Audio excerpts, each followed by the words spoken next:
Bismillahirrahmanirrahim. Assalamualaikum dan selamat kembali ke channel Izzat Review. So hari ni Izzat nak membahas episod ke-7 Ultraman Decker. Tapi sebelum Izzat mula bahas tu, Izzat nak mengucapkan ribuan terima kasih kepada korang semua kerana telah pun subscribe channel ini sampai mempunyai 29 subscriber. Terima kasih korang semua dan Izzat memang sayang korang semua. Tapi sebelum kita bahas tentang episod ke-7 Ultraman Decker ni, baik korang tengok dulu lah Ultraman Decker episod ke-7 di channelnya Suburaya Official. Kita support Suburaya sebagai pencipta siri Ultraman Decker.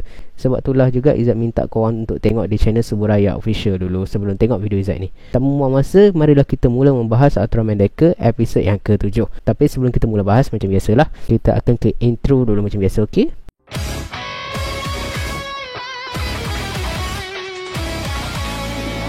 Episod ke-7 Ultraman Decker dibukakan dengan keadaan di planet Marih, di mana keadaan planet Marih ni kita boleh nampak berbeza lah dengan keadaan di bumi. Sebab di bumi itu telah pun diliputi oleh kubah sphere. Tapi Mars tidak terkena efek tersebut walaupun ada sphere dekat situ.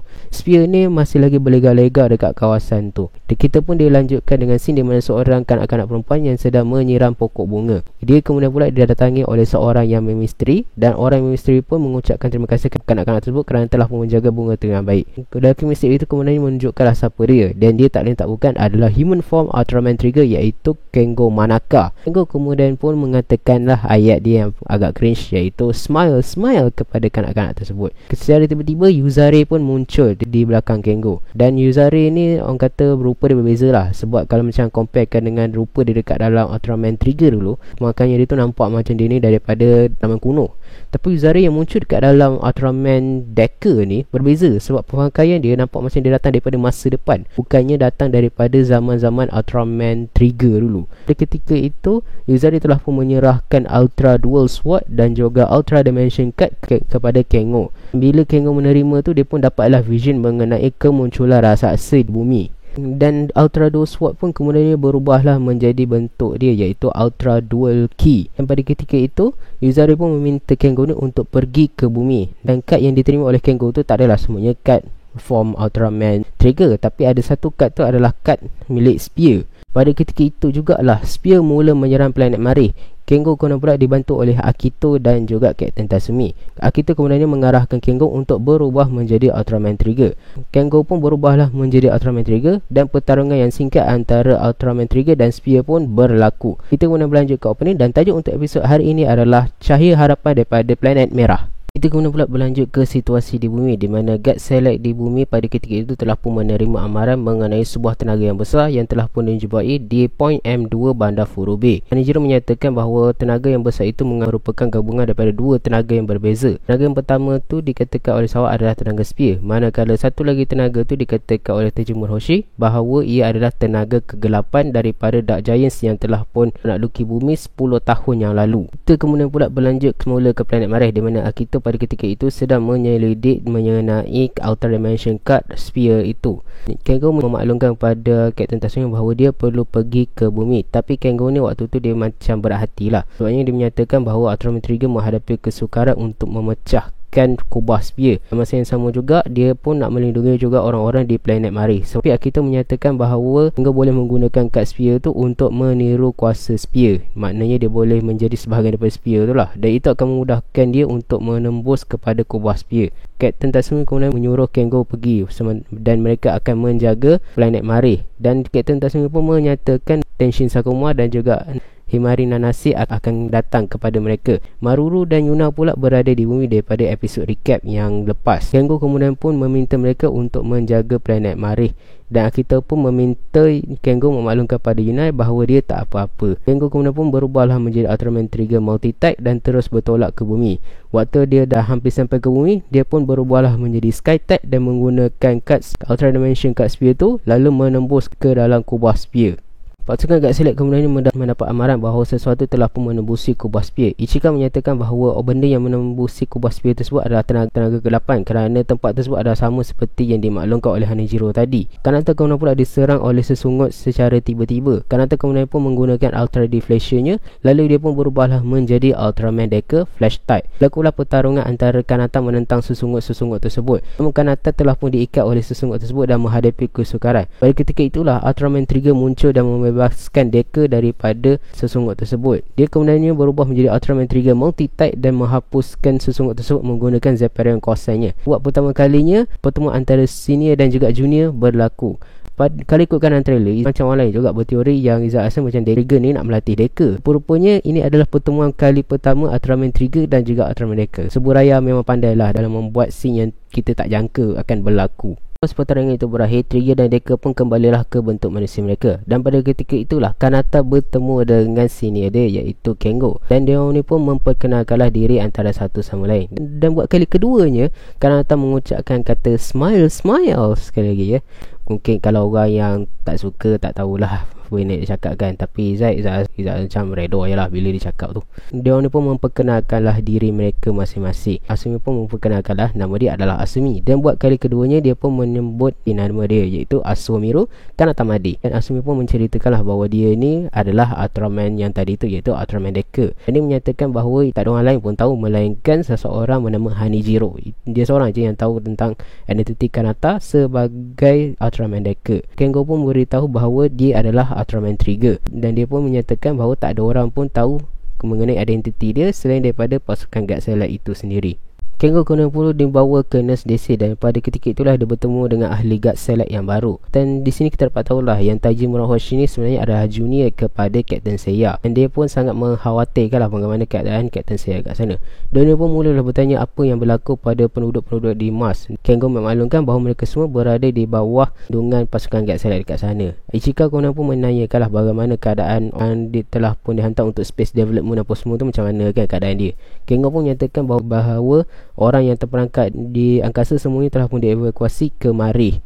Dan pada ketika itu Ryomon ni pun bertanyalah kepada Kengo ni macam mana dia ni boleh ada dekat bumi. Dan waktu tu berlakulah satu scene yang lucu di mana mereka berdua ni cubalah membuat alasan. Dan alasan dia orang tu ada je persoalkan balik lah dari Ryomon. Pada mulanya Kanata menyatakan bahawa Kengo ni dah memang ada kat bumi. Tapi dia orang tanya pula, macam kalau kamu ni betul-betul ada kat bumi, macam mana kamu boleh tahu tentang keadaan ni Marih? Dan dia menyatakan bahawa Akito telah pun membina sebuah alat yang menyebabkan dia boleh datang ke planet bumi. Dan mereka semua ni pun macam terkejut lah, betulkah ada alat macam tu? Dan ternyata mereka semua mengenali Akito ya. Dan dia orang ni pun tertanya-tanya lah mana alat tu apa semua. Tapi Kengo ni pun membuat alasan lagi yang dia pun menyatakan alat tersebut telah pun rosak.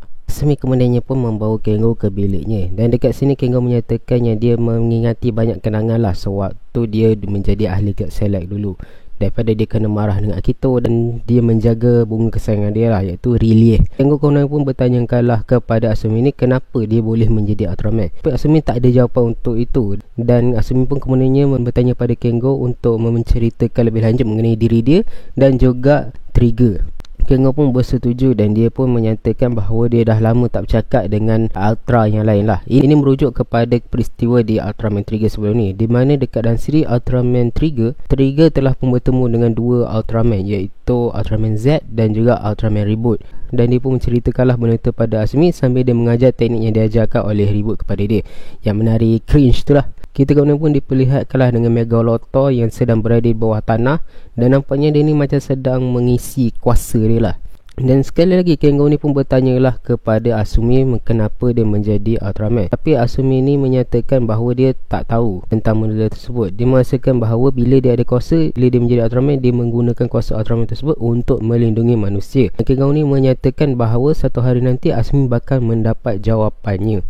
Kengo pun menceritakanlah kenapa dia menjadi Ultraman. Dia memaklumkan bahawa dia menjadi Ultraman untuk melindungi senyuman semua orang. Tapi dia menyatakan tak semua senyuman itu dia mampu lindungi. Ini merujuk kepada dia gagal untuk menyelamatkan Chimera lah. Tengah dalam semua tu tiba-tiba berlakulah satu gegaran yang mengejutkan mereka semua. Asumi dan Kengo pun pergilah menuju ke ruang utama Nurse DC dan dia pun memaklumkan terdapat satu benda dekat situ. Dan semua ahli kat sana ni tahulah apa benda tu, iaitu senyum Staffan kegelapan. Dan Captain Murahoshi pun memaklumkannya dia tak akan pernah lupa apa yang berada di tengah itu. Dan pada ketika itu Spear Megalotor pun memunculkan dirinya. Semua ahli guard select pun tanya-tanya lah macam mana Megalotor boleh ada lagi, sedangkan Trigger dan pasukan guard select yang lama dulu dah pun tewaskan dia. Memang kemudian buat mendapati bentuk Megalozoa tu dah berbeza. Sebabnya dekat badan Megalotor tu kita dapat tengok adanya spear. Dan Sawa pun menyatakan bahawa itu adalah spear sintetik kaiju, di mana Megalotor ni dia menggunakan spear spear untuk dia mengenerasikan diri dia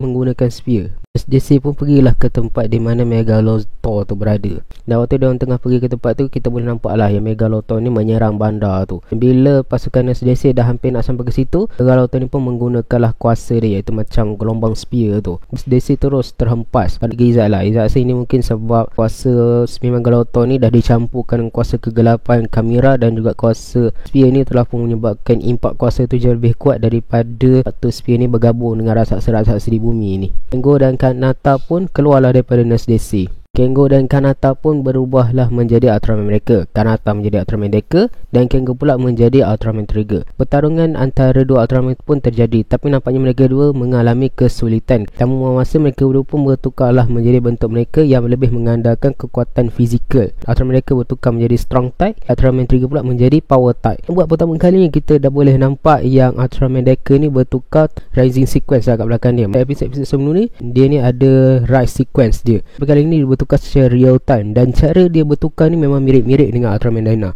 Bila diorang dah bertukar menjadi kekuatan fizikal ni, diorang pun berjayalah mengimbangi pertarungan itu semula. Dan pada ketika itulah Kengo ni pun menggunakanlah Ultra Dual Sword ni. Cara menggunakan Ultra Dual Sword ni adalah dia memasukkan Ultra Dual Key dia ke dalam Spark Lens, dan kat Spark Lens akan memunculkan Ultra Dual Sword tersebut. Dan kita pun diperlihatkanlah macam mana cara Ultra Dual Sword ni digunakan sewaktu dalam bentuk Trigger Mode. Dan pertarungan disajikan bagi Izzat memang cukup cantik lah. Koichi Sakamoto ikut pengarah dia. Megalothor cubalah menyerang balas balik Ultraman Trigger, tapi sempat dihalang oleh Ultraman Decker. Ultraman Decker pun memeganglah spear Megalothor untuk memberi peluang kepada Ultraman Trigger untuk melakukan serangan. Dan kita pun diperlihatkanlah dengan jurus-jurus milik Ultra Dual Sword ni. Yang pertama tu yang kita ada adalah Derasium Impulse. Cara penggunaan dia pun diperlihatkanlah macam mana, iaitu cara penggunaan dia lebih kurang sama je dengan cara penggunaan Kamen Rider Blade. Dia tu mirip-mirip dengan Kamen Rider Blade. Benda tersebut pun digunakan dalam siri Ultraman Trigger ni. Dan sewaktu pertarungan tu berlangsung, kita dapat tengoklah jurus-jurus milik Ultra Dual Sword ni. Macam yang pertama tu, waktu dia menggunakan kad Trigger Power, nama serangan dia adalah Dual Derasium Impulse. Dan kemudian pun ada menggunakan serangan dalam bentuk Zep dan bentuk multi-type. Nama serangan dia adalah Dual Zeparion Break. Dan dua keserangan itu berjayalah melukakan Megalothor. Bila Ultraman Trigger nak melakukan serangan terakhir tu, tiba-tiba daripada luka tu dia nampak Carmira lah. Dan Carmira macam biasalah memanggil nama Kengo tu dengan nama "Manakah Kengo?" Dan sekaligus menyebabkan Kengo ni trauma lah. Dan spear Megalothor pun kemudian ni melarikan diri. Asumi ni pun macam tanya lah, kenapa Kengo ni berhenti menyerang spear Megalothor tu. Kengo ni menyatakan bahawa bukan setakat Megalothor je yang comeback, tapi Chimera pun comeback juga. Dan episod pun habis. So macam biasalah, lepas kita dah habis breakdown, kita review lah pula cerita ni. Okay, daripada segi pacing, Izzat agak kecewa sikit lah, sebab pacing untuk episod ni agak cepat sebenarnya. Sebab itu dah memang trademark Koichi Sakamoto. Dan bila Izzat cari pasal Koichi Sakamoto pun, memang diorang kata dia ni banyak menggunakan pacing yang laju. Selain daripada tu juga, yang saya tak suka pasal episod ni adalah bila tak adanya penjelasan. Cerita ni kalau kau nak tahu, diarahkan oleh Koichi Sakamoto dan juga ditulis oleh Naoki Hayashi. Dua orang ni pernah terlibat untuk 3 episod pertama Ultraman Trigger, tak silap Izzat. Jadi bila nampak tu, kita tahulah macam mana cara dia orang punya penulisan ni kan. Penulisan Naoki Hayashi, Izzat bagi Izzat perlu diperbaiki lagi lah. Sebabnya dia punya penulisan, cara dia memunculkan senjata tu, dia munculkan tanpa sebarang penjelasan. Izzat susah nak terima tu adalah sebab 6 episod pertama Ultraman Decker berjalan dengan sangat baik. Pacing okey, penjelasan sangat detail, menyebabkan orang kata kita tak miss apa-apa pun. Tak ada benda yang kita orang kata boleh mempersoalkan. Tapi bila episod ni tak banyak penjelasan, dan penjelasan tu pun tak diterangkan secara detail. Daripada segi visual, sinematografi memang cantik lah Koichi Sakamoto. Cuba beritahu Izzat, di mana je yang shot dia tak cantik? Shot dia semua cantik, visual dia cantik, dia punya fighting sequence pun best. Cuma tu lah yang sayang ni dari segi pacing lah. Pacing dia memang sangat rushing lah. Dan untuk smile tu, Izzat rasa macam tak ada apa-apa masalah. Sebab bagi Izzat, smile tu dia gunakan untuk certain scene je. Tak adalah orang kata all time dia cakap tu. So Izzat rasa itu sajalah daripada Izzat hari ini, breakdown dan juga mereview Ultraman Decker episod yang ke-7. Kalau korang dah tengok episod ni, apa pendapat korang? Jangan lupa tinggalkan komen kat bawah. Jangan lupa like, share dan subscribe ke channel Izzat untuk kita bangunkan lagi channel ni. Kita jumpa lagi di next video. Okay, Assalamualaikum dan bye.